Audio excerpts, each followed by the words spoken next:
বন্ধুরা, আমার চ্যানেলে আপনাদের স্বাগত। আজ আমি পালক শাক দিয়ে মসুর ডাল এবং ছোলার ডাল দিয়ে একটি রেসিপি দেখাবো।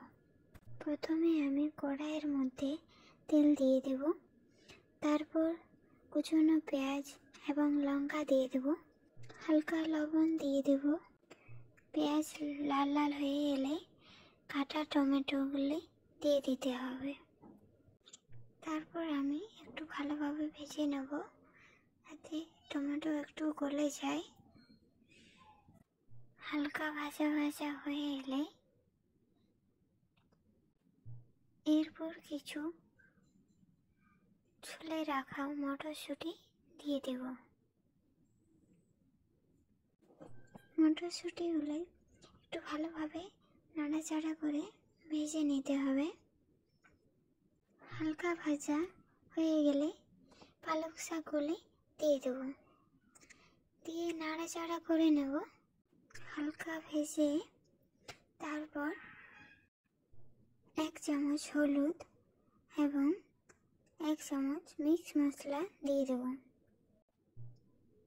দেওয়ার পর সব মেশানো হয়ে গেলে সিদ্ধ করে রাখা ডাল দিয়ে দিতে হবে।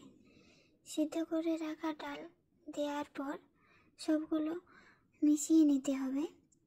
মেশানো হয়ে গেলে একটুক্ষণ ভেজে নিতে হবে। 1 মিনিট ছাড়াই নাড়াচাড়া করে ভেজে নিতে হবে। পুরোটা ভাজা ভাজা হয়ে এলে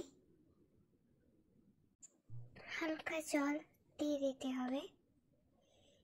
জল দিয়ে ঢেকে দিতে হবে। 5 মিনিট পর্যন্ত রেখে দিতে হবে। 5 মিনিট পর ঢাকা দিয়ে রেখে দিতে হবে। 5 মিনিট পর ঢাকা তুলে দেখে নেব ডাল এবং মটরশুঁটিগুলি সিদ্ধ হয়েছে কিনা। এরপর দেখব হয়ে এসেছে, তখন কুচনো ধনেপাতা দিয়ে নামিয়ে নেব। এইভাবে রান্না করলে শীতের দিনে খেতে খুব ভালো লাগে।